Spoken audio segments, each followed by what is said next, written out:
जय हिंद साथियों, बहुत स्वागत करता हूं आप सभी का अपने इस YouTube चैनल नोमाड भाई में।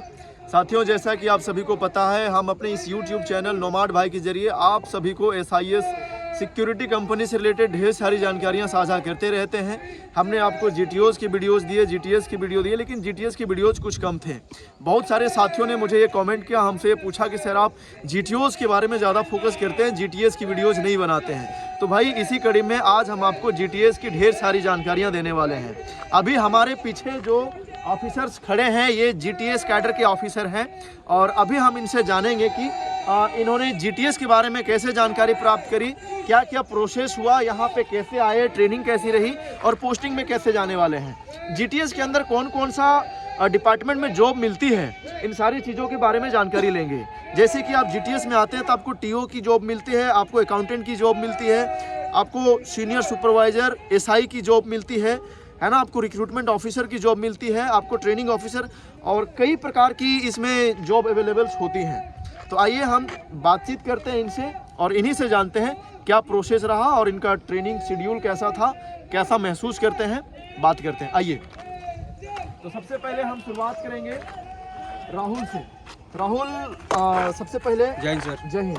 आप कहाँ के रहने वाले हो? सर मैं बोकारो झारखंड का रहने वाला हूँ। बोकारो झारखंड के रहने वाले हो, तो आपने GTS के बारे में कैसे जानकारी प्राप्त करी? सर सबसे पहले तो जो आपका राजन सर का चैनल है नोमाड भाई करके, मैं उनसे जाना और एक साथी मेरे RNT में है तो उनसे भी मुझे सजेशन मिला। फॉर्म जब निकला था तो मैं वो फॉर्म भर के, GTO का फॉर्म निकला हुआ था उसके तहत एग्ज़ाम दे के फिर आया। Very good. चलिए आगे आएंगे। शैलजाकांत इनका नाम है। जय हिंद सर। जय हिंद। शैलजा जी, आप कहाँ के रहने वाले हैं? सर मैं बेसिकली झारखंड से राजस्थान से हूँ, पर अभी झारखंड में रह रहा हूँ। और मुझे इस कोर्स के बारे में या फिर इस जो यहाँ की वैकेंसी आई थी, GTOs की वैकेंसी आई थी, मैं एक बात आपको बताना चाहूँगा कि जो GTS कैडर है उसकी जो रिक्रूटमेंट होती है वो डायरेक्ट नहीं होती है। GTO का एग्जामिनेशन होता है और उस एग्ज़ाम में इन केस आपके मार्क्स थोड़े कम होते हैं तो आपको GTS कैडर मिलता है और उसके थ्रू आप यहाँ पे आ सकते हो। यानी कि शैलजाकांत जी का कहने का मतलब है, आप GTOs के फॉर्म जब भरते हैं, एग्जाम वगैरह होता है, तो थोड़े से मार्क्स अगर आपके कम आते हैं तो आपको GTS कैडर मिलता है ना? हाँ जी सर। चलिए बहुत बढ़िया, आगे आएंगे। इनका नाम है राकेश। राकेश, आप कहाँ के रहने वाले हैं? जय हिंद। सर मैं देवघर के झारखंड से रहने वाला हूँ सर। देवघर जिला है। अच्छा, देवघर के रहने वाले हैं? Yes sir. ओके, तो आपको कैसे पता चला? सर मुझे फ्रेंड के द्वारा पता चला सर, और वहाँ जब उसके बारे में जानकारी ली फ्रेंड से तो मुझे उतना संतुष्टि नहीं मिला सर। तो मैंने फिर यूट्यूब पर इसको सर्च किया सर, तो वहाँ पे एक नोमाड भाई करके चैनल है, जो आपका चैनल है सर, वहाँ से हमको पूरा अच्छी तरह से जानकारी मिली सर। और उसके बाद मैं फिर ऑनलाइन फॉर्म अप्लाई कर दिया। ये फॉर्म ऑनलाइन और ऑफलाइन दोनों आप अप्लाई कर सकते हैं, चाहे अपना ब्रांच में जाके अप्लाई कीजिए, फिर ऑनलाइन भी आप अप्लाई कर सकते हैं। वहाँ से अप्लाई किया हम ऑनलाइन फॉर्म। उसके बाद फिर एग्ज़ाम डेट दिया गया, एग्ज़ाम दिया जाके, और एग्ज़ाम देने के बाद फिर सेकेंड फेज इसका होता है। सेकेंड फेज होने के बाद फिर मैं ट्रेनिंग सेंटर गढ़वा में बहुत बढ़िया, यहाँ पे आगे से आ जाओ, आगे आ जाओ। हाँ, इनका नाम है अभिषेक सिंह। जय हिंद सर। जय हिंद। अभिषेक, कैसे हो? सर बहुत अच्छे सर। कहाँ के रहने वाले हो आप? मैं झारखंड पलामू से बिलोंग करता हूँ सर। झारखंड पलामू से। आपको कैसे पता चला SIS के बारे में? मुझे सर एक यूट्यूब चैनल है सर नोमाड भाई करके सर, उसमें सर GTO के बारे में मैंने उसमें देखा सर। तो सर नोमाड भाई तो मैं ही हूँ। Yes sir. तो सर यस सर, बहुत फील हो रहा, अच्छा फील हो रहा सर, आपके सामने हुआ सर। तो सर उसी में सर मैंने GTO का देखा कैडर सर, उसमें सर उसके सर ऑफलाइन या ऑनलाइन दोनों फॉर्म अप्लाई किया सर। इसके द्वारा सर ब्रांच के द्वारा अप्लाई किया। फिर उसके बाद सर मैंने उसके लिए फॉर्म ब्रांच में अप्लाई किया। फिर उसके बाद फर्स्ट एग्जाम सर ब्रांच में हुआ। अभी यहाँ पे ट्रेनिंग करने में कैसा लग रहा है? सर बहुत अच्छा लग रहा है सर। कितने दिनों की ट्रेनिंग हो गई आपकी? सर 2 मंथ लगभग कंप्लीट होने वाली है सर। 2 मंथ लगभग कंप्लीट हो गई है। Yes sir. गुड, बहुत बढ़िया। आ जाओ, आगे आ जाओ। इनसे मिलिए। इनका नाम है निमय विश्वास। निमय, आप कहाँ के रहने वाले हैं? मैं वेस्ट बंगाल इस्लामपुर सिलीगुड़ी से हूँ सर। वेस्ट बंगाल इस्लाम सिलीगुड़ी के रहने वाले हैं। आपको कैसे पता चला? सर एक दोस्त ने बताया कि SIS में GTO का फॉर्म निकला है, तो उसमें फॉर्म फिलअप कर दो, एग्ज़ाम होगा, उसके बाद सिलेक्शन हो जाएगा। तो मैंने वैसे फॉर्म भर दिया। उसके बाद जब देखा कि उसमें इतना मतलब सब कुछ है, फिर GTO का अगर नहीं होगा फिर सुपरवाइजर में हो जाएगा, ये सब देख के फिर फॉर्म फिलअप किया। फिर सेकंड फेज में इधर आके मतलब गरवा ट्रेनिंग सेंटर में आके एग्ज़ाम दिया, फिर यहाँ आके GTS में सिलेक्ट हुआ है। देखिए, मैं आप लोगों को एक चीज़ क्लियर कर देना चाहता हूँ। जो GTOs का एग्ज़ाम होता है, जैसे कि आप इसको कंपेयर कर सकते हैं यूपीएससी के एग्ज़ाम में। यूपीएससी में जो टॉप रैंकर्स आते हैं उनको आईएएस वगैरह दिया जाता है, उसके बाद जो नीचे लेवल के होते हैं उसको आईपीएस दिया जाता है, उसके नीचे वाले को आईएफएस दिया जाता है। इसी प्रकार से GTOs में भी एसआईएस के GTO का जो एग्ज़ाम होता है, जो टॉप रैंकर्स होते हैं उनको GTO का पोस्ट दिया जाता है, उसके नीचे वाले को GTS दिया जाता है, उसके नीचे वाले को सुपरवाइज़र दिया जाता है और उसके नीचे वाले को गार्ड दिया जाता है। तो इसमें जो है आप GTS के अंदर जो होता है उसमें कई प्रकार के जॉब्स अवेलेबल होते हैं। जैसे अगर आप में अकाउंट्स का नॉलेज है तो आप अकाउंटेंट बन सकते हैं, आपका कम्युनिकेशन स्किल अच्छा है, आप रिक्रूटमेंट ऑफिसर बनना चाहते हैं तो आपको रिक्रूटमेंट ऑफिसर की जॉब मिल जाएगी। आपका ट्रेनिंग कराने का अच्छा नॉलेज है आपको तो आप ट्रेनिंग ऑफिसर बन सकते हैं। अगर आपने एनसीसी वगैरह किया हुआ है, आप ड्रिल पीटी करा सकते हो, फायर सेफ्टी के बारे में जानकारी दे सकते हो तो आप ट्रेनिंग ऑफिसर भी बन सकते हैं। और आप यूनिट में जा कर के यूनिट कमांडर का भी काम कर सकते हैं। तो कई सारे पोस्ट अवेलेबल होते हैं और ये डिपेंड करता है आपके टैलेंट के ऊपर कि आप किस प्रकार का जॉब यहाँ पे करेंगे। आगे आएंगे, हमारे साथ मौजूद हैं, इनका नाम है सचिन सोनी। जय हिंद सर। जय हिंद। सचिन रहने वाले हैं छत्तीसगढ़ के। Yes sir. आपको कैसे पता चला इसके बारे में? सर मेरे को एसआईएस के बारे में मेरे कॉलेज के माध्यम से पता चला सर। सर मेरे कॉलेज में कैंप लगा था तो उसमें एसआईएस के बारे में, मतलब एसआईएस के जो एम्प्लॉई आए थे सर, वो सारी जानकारी मेरे को मतलब दिए इसमें। Yes sir. तो इसमें बताया सर कि जो GTO है वो एक ऑफिसर रैंक का पोस्ट है जिसमें आपको बहुत सी सुविधाएं मिलती है। तो मेरे को अच्छा लगा सर जानकारी और मैं इसमें ट्राई किया। इसमें ट्राई करने के बाद सर मेरा अभी अच्छा लग रहा नहीं लग रहा है? जी सर, बहुत ट्रेनिंग अच्छा। करी है आपने? Yes sir. क्या क्या सीखा ट्रेनिंग में? सर ट्रेनिंग में मैंने यहाँ डिसिप्लिन में रहना। डिसिप्लिन में कैसे रहते हैं सर? डिसिप्लिन में आपने ड्रिल सीखा? Yes sir. ड्रिल में क्या क्या सीखा? ड्रिल में सर, यहाँ ड्रिल में हम लोग दाहिने मुड़ना, बायां मुड़ना, तेज चलना और कदम ताल, ये सब हमने ड्रिल में सीखा सर। और क्या सीखा? और सर ड्रिल के बाद यहाँ सर मतलब श्रमदान भी होता है जो हमें सर एक मतलब वो भी एक डिसिप्लिन का ही हिस्सा है। हम लोग घर में ये सब चीज़ों को आसानी से नहीं कर पाते हैं, लेकिन यहाँ आने के बाद हम वो सब चीज़ को आसानी से मतलब कर पाए सर। चलिए, बहुत बढ़िया, धन्यवाद। Thank you. आगे आएंगे, इनका नाम है जैन सर। शमशेर अंसारी। तो शमशेर अंसारी जी, आप बताइए आपको कैसे पता चला एसआईएस GTOs के बारे में? सर मैं घर में बैठा था, ऐसे ही मेरी पढ़ाई चल रही थी। ग्रेजुएट में फिलहाल ही 2 साल पहले हुआ।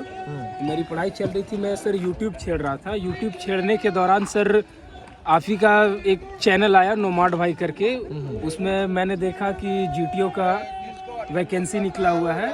उसी को मैंने सर फॉर्म भरा। फॉर्म भरने के बाद सारा प्रोसेस से गुजरा, जो भी प्रोसेस वगैरह हुआ एग्जामिनेशन के दौरान। उसके बाद सर मुझे GTO में GTS कैडर मिला। उसके बाद मैं यहाँ ट्रेनिंग करने आया। अभी मेरी ट्रेनिंग चल रही सर, लगभग 2 महीना होने वाली है। अब हम लोग का सर पोस्टिंग होगा तो यूनिट में जाएंगे sir, as a unit commander. Good, बहुत बढ़िया, मेरी शुभकामनाएं आपको। आगे आएंगे, इनसे मिलिए, इनका नाम है पूरन। पूरन, आप कहाँ के रहने वाले हैं? जय हिंद सर। जय हिंद। शक्ति छत्तीसगढ़ का रहने वाला हूँ सर मैं। आपको कैसे पता चला था एसआईएस GTS के बारे में? SIS GTS के बारे में सर मेरे को हमारे ज़िले में SIS के माध्यम थोड़ा जोर से बोलेंगे। ठीक है। SIS के बारे में रोजगार मेला लगा था हमारे ज़िले में, वहाँ पर मैं गया कॉलेज में। वहाँ पर सर लोग मेरे GTS के बारे में बताया, GTO के बारे में बताया, कैसा कैसा है इसमें फिलअप कर। उसके बाद मैंने इसमें फॉर्म भर दिया। फॉर्म भरने के बाद साथ मेरे को बिलासपुर ब्रांच में पेपर दिया। उसमें फर्स्ट एग्ज़ाम में मैं क्लियर हो गया। उसके बाद मैं सेकंड में अनूपपुर मध्य प्रदेश आया, उसमें भी मैं क्लियर हो गया। उसके बाद मेरे को GTS में सिलेक्शन हुआ सर। गुड। तो GTS में सिलेक्शन हो गया। यहाँ पे ट्रेनिंग कैसी रही आपकी? कैसा लगा ट्रेनिंग? क्या क्या सीखे आप, थोड़ा बताइए। जी सर, यहाँ पे CTA गढ़वा में ट्रेनिंग सेंटर में मैंने 2 महीने के में पहला डिसिप्लिन सीखा, लोगों से बातचीत सीखा, कैसे व्यवहार शिष्टाचार सीखा और लोगों को कैसे मदद करते हैं सीखा। और फायर की ट्रेनिंग मिली आपको? फायर की ट्रेनिंग सीखा। फायर के बारे में क्या क्या सीखा? फायर में जितने भी उपकरण होते हैं, आग कैसे बुझाते हैं, अगर रेस्क्यू कैसे करते हैं, उसके बारे में मैंने सीखा। Very good. चलिए आगे आते हैं। इनसे मिलिए। इनका नाम है फैजान। जय हिंद सर। जय हिंद। फैजान, आप कहाँ के रहने वाले हैं? सर मैं बिहार के रहने वाला हूँ, नवादा डिस्ट्रिक्ट से हूँ। आपको कैसे पता चला था जीटीएस के बारे में? सर मेरे को यूट्यूब के माध्यम से पता चला, नोमाड भाई आपके चैनल से मेरे को पता चला था। तो मैंने अप्लाई किए थे जीटीओ के फॉर्म के लिए, तो मैंने जीटीओ का फॉर्म अप्लाई करके उसके बाद फिर मैंने फर्स्ट फेज़ का एग्ज़ाम दिया हो रिटर्न यहीं पे सिटीगढ़ में मैं आके। उसके बाद फिर मैं फर्स्ट फेज़ पास कर गया हूँ। उसके बाद मेरे को सेकंड फेज़ के लिए फिर मेरे को यहाँ आया, तो मैंने फिज़िकल दिया और रिटर्न एग्ज़ाम दिया। उसके बाद फिर मेरा सिलेक्शन जीटीएस में हुआ। तो मैं अभी 2 महीना यहाँ ट्रेनिंग कर रहा हूँ, मेरा चल रहा, और मैं पोस्टिंग के कगार पे यहाँ पे हूँ। अब हमारी पोस्टिंग हो जाएगी। चलिए, बहुत बढ़िया, शुभकामनाएं आपको। Thank you sir. आगे आ जाएंगे कैमरामैन। तो अभी आप लोगों ने देखा, हमारे जीटीएस कैडर के सारे लोगों ने अपने बारे में बताया, कहाँ से बिलोंग करते हैं और इनको एसआईएस जीटीओज और जीटीएस के बारे में कैसे जानकारी प्राप्त हुई और इन्होंने क्या क्या प्रोसेस किए, प्रोसेस करने के बाद यहाँ ट्रेनिंग सेंटर तक कैसे पहुँचे, इनकी ट्रेनिंग कैसी रही, इन सारी चीज़ों के बारे में आपको बताया। मैं आपको बता दूँ कि अभी पूरा देश भर में हमारे 3 ट्रेनिंग सेंटरों में जीटीएस की कैडर चल रही है। एक गढ़वा में चल रही है, दूसरी लखनऊ में चल रही है और तीसरी मुजफ्फरपुर में चल रही है। प्रत्येक साल हमारा जो जीटीओस का फॉर्म आती है उसमें लोग अप्लाई करते हैं। अप्लाई करने के बाद उनके रैंकिंग के हिसाब से किसी को जीटीओज मिलता है, किसी को जीटीएस मिलता है, सुपरवाइजर मिलता है और जवान का भी नौकरी मिलता है। तो इसमें से ये हमारे सारे जीटीएस कैडर के ऑफिसर हैं और इनका 2 महीने का ट्रेनिंग पूरा हो चुका है। कुछ लोग इसमें टीओ में सिलेक्ट हुए जो ट्रेनिंग ऑफिसर का काम करेंगे यूनिट में जा करके। कुछ लोग रिक्रूटमेंट ऑफिसर में सिलेक्ट हुए जो भर्ती अधिकारी का काम करेंगे, जो बेरोजगार नौजवानों को जा करके जॉब देंगे। और कुछ लोग जो अकाउंट का नॉलेज रखते हैं उनको अकाउंटेंट का भी जॉब मिला हुआ है और बहुत सारे लोगों को यूनिट कमांडर का भी जॉब मिला हुआ है। ये यूनिट में जाएंगे, वहाँ पे इनके अंदर में 20, 25, 30, 40 गार्ड रहेंगे, उनको ये मैनेज करेंगे। तो ये सारे काम इनको मिले हुए हैं। तो अभी मैं इनसे पूछता हूँ, थोड़ा आगे चलो, आगे चलो। अरे सब बढ़िया हो? Yes sir. आपका 2 महीना का ट्रेनिंग कैसा रहा? मन लगा? Yes sir. जब आए थे उस समय तुम्हारे को सिक्योरिटी के बारे में क्या नॉलेज था? अभी नॉलेज हुई है? Yes sir. यूनिट में काम कर लोगे? Yes sir. कर लोगे ना? Yes sir. तो ट्रेनिंग का ये रिजल्ट होता है कि जो व्यक्ति को सिक्योरिटी के बारे में कुछ भी नॉलेज नहीं होता है, वो व्यक्ति 2 महीना ट्रेनिंग करके बड़े से बड़े कोई भी यूनिट को चला सकता है, रन कर सकता है, उसकी सुरक्षा को समझ सकता है और उसको बढ़िया से चला सकता है। तो जो भी साथी इस बार के जीटीओस में सेलेक्ट नहीं हो पाए, एग्ज़ाम नहीं दे पाए, उन लोग अगली बार जो हमारा 39th बैच का जीटीओस होगा उसमें आप फॉर्म अप्लाई कर सकते हैं। फॉर्म अप्लाई करके आप एग्ज़ाम वगैरह दे सकते हैं। सारे प्रोसेस होने के बाद आपकी रैंकिंग करी जाएगी और रैंकिंग में अगर आप अच्छे रैंक लाते हैं तो आपको जीटीओस मिलेगा। उससे थोड़ा सा कम रैंक लाते हैं तो आपको जीटीएस मिलेगा और उससे भी थोड़ा कम रैंक लाते हैं तो आपको सुपरवाइज़र मिलेगा। और अगर आपको इन तीनों में से कोई रैंक नहीं मिल रहा है तो लास्ट में आपको जवान की नौकरी यहाँ पे 100% मिल ही जाएगी। कहने का तात्पर्य ये है कि अगर आप जीटीओस का फॉर्म भरते हैं तो आपको 100% यहाँ पे जॉब मिलेगी ही मिलेगी। डिपेंड करता है कि आपको किस प्रकार की जॉब मिलेगी, तो ये आपके टैलेंट पे डिपेंड करता है। अगर आप ज़्यादा पढ़े लिखे हैं, नॉलेजेबल हैं, टैलेंटेड है तो आपको जीटीओस मिल जाएगा। थोड़ा उससे कम है तो जीटीएस मिलेगा, थोड़ा और कम है तो सुपरवाइजर मिलेगा। लेकिन आपको यहाँ पे खाली हाथ जाने का मौका नहीं मिलेगा, आप यहाँ से जॉब लेकर के ही जाएंगे। उम्मीद करता हूँ साथियों ये वीडियो काफ़ी नॉलेजेबल रहा होगा आपके लिए। और अगर ये वीडियो आपको पसंद आता है तो प्लीज़ वीडियो को लाइक करें और चैनल को सब्सक्राइब करें। जय हिंद। कमेंट भी करो, बेल आइकन को दबा दे। जय हिंद।